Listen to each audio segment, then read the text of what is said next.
ఒకనాడు పత్రికల విషయంలో ఈనాడు వాల్యూ పాటిస్తుందనే అభిప్రాయం ఉండేది. కానీ అలాంటి ఈనాడు కూడా రాను రాను దిగజారిపోతుంది. అనేక ఘటనల్లో ఈనాడు వ్యవహారం ఎవరికైనా అర్థం అవుతుంది. తాజాగా ఈనాడు పత్రికలో ప్రచురించిన ఒక కథనం పరిశీలిస్తే ఆ పత్రిక ఎంతగా పాత్రికేయ విలువల్ని పతనం చేసేదానికి పూనుకుందో అనేటువంటి అనుమానం కలుగుతుంది.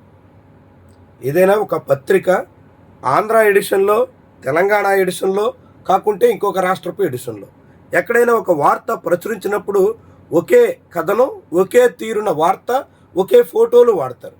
కానీ ఈనాడు మాత్రం అందుకు విరుద్ధంగా సాగుతుంది. ఈ కథనం చూడండి. ఇది గ్రేటర్ హైదరాబాద్ ఎడిషన్లో పేజ్ నెంబర్ 7. గ్రేటర్ హైదరాబాద్ ఎడిషన్లో పేజ్ నెంబర్ 7లో మీరు చూస్తే రిచ్ కిడ్స్ ట్రాప్ కేసులో రాజస్థాన్ దాకా పోలీసుల వేట, కీలక నిందితుల అరెస్ట్, రిమాండ్కు తరలింపు. అలా తరలించినటువంటి వాళ్ళలో ఒకళ్ళు మీనా కుమారి, రెండో వాళ్ళు వినీల్ చౌదరి. చూడండి వీళ్ళిద్దరు ఫోటోలు, మీనా కుమారి, వినీల్ చౌదరి. వీళ్ళిద్దరూ నిందితులు అని వార్త రాసింది. ఇదే ఈనాడు పత్రిక ఏపీ ఎడిషన్లో సేమ్ అదే రిచ్ కిడ్స్ ట్రాప్ కేసులో ఏపీ ఎడిషన్కి వచ్చేసరికి విజయవాడ తూర్పులో అదే పత్రిక వార్త రాసింది. ఇది ఏపీ ఎడిషన్ పేజ్ నెంబర్ 9. ఇందులో రిచ్ కిడ్స్ ట్రాప్ కేసులో రాజస్థాన్ దాకా పోలీసుల వేట. ఇక్కడ ఫోటోలు చూడండి.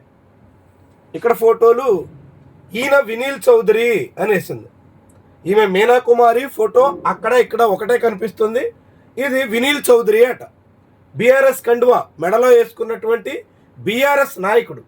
చూస్తుంటే క్రిషాంక్ అనేటువంటి బీఆర్ఎస్ పార్టీ ముఖ్య నాయకుడి ఫోటోలో కనిపిస్తుంది. ఇక్కడ మాత్రం వినీల్ చౌదరి. హైదరాబాద్లో తెలంగాణ పాఠకులు చదువుతున్నప్పుడు అక్కడేమో వినీల్ చౌదరి ఫోటో వేశారు. ఆంధ్రప్రదేశ్లో ఏపీ పాఠకులు చూసే దగ్గర మాత్రం బీఆర్ఎస్ నాయకుడు ఫోటో వేశారు. ఏమనాలి దీన్ని? అసలు ఆ పత్రికలో పనిచేస్తున్నటువంటి వాళ్ళు కళ్ళు మూసుకుపోయి వార్తలు ఇస్తున్నట్ట, కూసింతైనా మనం ఇస్తున్నటువంటి వార్తలకి తగ్గట్టుగా మనం వ్యవహరించాలి, ఆ వార్తల్లో జాగ్రత్త పాటించాలి అనేటువంటి స్పృహ ఉందా? సోషల్ మీడియాలో మనలాంటి వాళ్ళం అంటే ఎవరు మనకి చెక్ చేసేదానికి అవకాశం ఉండదు. మనమే వార్తలు రెడీ చేసుకోవాలా, మనమే ఆ వార్తల్ని ప్రచారం చేయాలా, అవే వార్తలుగా బయటికి వెళితే ఏదైనా తప్పులకి మనమే బాధ్యత వహించాలా. కానీ ఈనాడు లాంటి పత్రికలో ఒక రిపోర్టర్ వార్త పంపిస్తే ఆ రిపోర్టర్ వార్తతో పాటు ఫోటోలు కూడా పంపిస్తే దాన్ని సబ్ ఎడిటర్ వార్తగా మలిస్తే దాన్ని చెక్ చేయడానికి దాని మీద మళ్ళీ సీనియర్ సబ్ ఎడిటర్ ఉంటారు, ఆ తర్వాత డెస్క్ ఇన్ఛార్జ్, ఎడిషన్ ఇన్ఛార్జ్, ఇక పత్రిక మొత్తం బాధ్యతగా ఎడిటర్, ఇలా దొంతర్లుగా అంచెలంచెలుగా ఎక్కడికక్కడ చెక్ చేసి పరిశీలించాల్సినటువంటి మీడియా సంస్థలో ఈ తీరున వార్తలు ఇస్తుంటే సరిగ్గా 10 రోజులు కూడా నిండలా. భోగాపురం ఎయిర్పోర్టు ప్రారంభోత్సవం సందర్భంగా చనిపోయినటువంటి వ్యక్తి ఫోటోతో ఈనాడు పత్రిక భోగాపురం ఎయిర్పోర్టు ప్రారంభోత్సవం అత్యద్భుతం, అది కళ్ళారా చూడడం ఎంతో ఆనందం అని చెప్పినట్టుగా వార్త వేసేసింది. దాని మీద చాలా పెద్ద దుమారం చెలరేగిన తర్వాత అది చనిపోయినటువంటి వ్యక్తి ఫోటో తప్పుగా ముద్రితమైంది, వాళ్ళ బిడ్డ ఫోటో అంటూ మళ్ళీ తన తప్పిదాన్ని కూడా కప్పిపుచ్చుకోవడానికి నానా తపన పడింది ఈనాడు పత్రిక.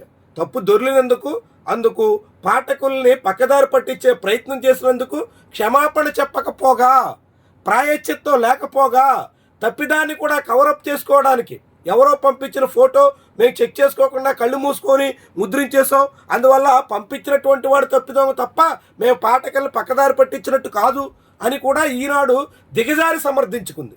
మరి ఇప్పుడు దీనికి ఏమంటుంది? ఆంధ్ర ఎడిషన్లో ఇక్కడ బీఆర్ఎస్ నాయకుడి ఫోటో ముద్రిస్తారు, తెలంగాణ ఎడిషన్లో అసలైనటువంటి వినీల్ చౌదరి ఫోటో ముద్రిస్తారు. ఏంటి అసలు? ఇందుకే వినీల్ చౌదరి ఇతన కాకుంటే అక్కడ క్రిషాంక్ని పోలి ఉన్నటువంటి ఆ ఫోటోనా? ఏం చెప్తారు అసలు? ఎందుకు ఇలా ఈనాడు పత్రిక ఇంకెంత దిగజారుతుంది? ఇలా పాఠకుల్ని ఎంతకాలం మభ్య పెడుతుంది? ఇలా ఒక మీడియా సంస్థ, సింగిల్ లార్జెస్ట్ డైలీ అని చెప్పుకునేటువంటి పత్రిక ఈ తీరున ఆంధ్ర ఎడిషన్లో ఒక మాదిరి, తెలంగాణ ఎడిషన్లో మరో మాదిరి, అసలు ఫోటోలే మార్చేసి చనిపోయినటువంటి ఫోటోలు కూడా ముద్రించి ఇలా ఎంతకాలమని జనాలని మభ్యపెట్టి మసిపూసి ఈ తీరున సాగుతుంది. చాలా ముఖ్యమైనటువంటి పరిణామం. మీడియా ఎంతగా దిగజారిపోతుందో, అందులోనూ ఈనాడు పత్రిక ఎంతగా తన విలువల్ని పూర్తిగా కోల్పోయి విలువలు ఊడదీసుకుని వ్యవహరిస్తుందో ఎవరికైనా అర్థమవుతుంది. ఇంత దిగజారినటువంటి ఈనాడు తీరు ఇటీవల కాలంలో ఎన్నడూ బయటపడలేదు. కానీ గడిచిన 10 రోజుల్లోనే 2 ఎపిసోడ్లలో ఆ సంస్థ మొత్తం బండారం అంతా బయటపడిపోతుంది. ఇంత నిస్సిగ్గుగా ఆ పత్రిక సాగుతున్నటువంటి వైనమే చాలా చాలా కలవరపరిచేటువంటి అంశం.